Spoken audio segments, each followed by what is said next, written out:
Umalma sina PBA legends Jerry Cudiniera, Jerry Esplana matapos ang mapait na kampanya ng UE Red Warriors sa UAP Season 88 at iginiit na panahon ng pag-usapan ang coaching direction ng Red Warriors at para kay Esplana hindi katanggap-tanggap ang winless season matapos muntik ng maka-Final Four noong nakaraang taon habang binigyang diin ni Cudiniera na dapat suriin ng management ang kabuuang programa bago magpasya sa kinabukasan ni veteran coach Chris Gavina. Ang detalye alamin sa pag-abante ni Carlo Villaseñor.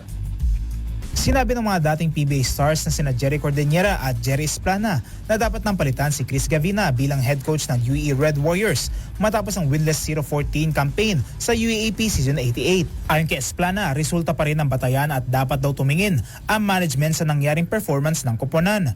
Binagyan din niya na hindi raw katanggap-tanggap ang 0-14 na record lalo't noong nakaraang season, isang pananala lamang ang kinulang ng UE para makapasok sa Final Four. Dagdag pa ni Esplana, kapag ganito ang pagbagsak ng koponan, natural na magkakaroon ng comparison at pag-question mula sa mga tagahanga at alumni. Siyempre, titignan mo yung result.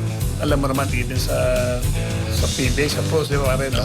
Yung result matters di ba? Siyempre, doon sila nag-check, no? And ito, walang halong walang halong kung ano man. Siyempre, doon tayo sa result. Kahit anong minsan nga pare, there was a coach na who had a good relationship with the manager. Pero siyempre, the result will speak for itself. Talagang gano'n, di ba? Siyempre, yun ang call di ba? Na kailangan. So ito, nothing against Coach Gavina, pero yung 0-14, siyempre, tinitingnan nila na parang hindi acceptable considering na last time around, last year, they almost made it to the Final Four wherein they had 7, tama ba? 5 to 6.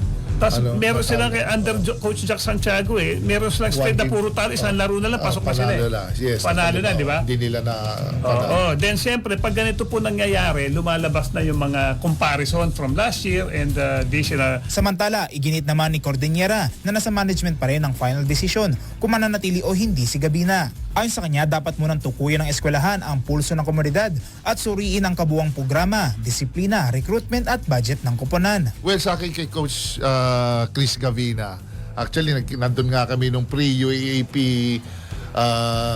party nung eskwela, nandun kami. Talagang everything will be, yung sinabi mga prerogative ng management yan.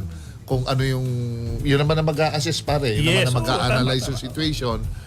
Pero pare, yung emotions and masyado siyang siguro animated, demonstrative siya sa mga feelings siya sa loob ng court. Kung ano man yung pagmumura, yun nga yun, that's his coaching style. And pero dito pare,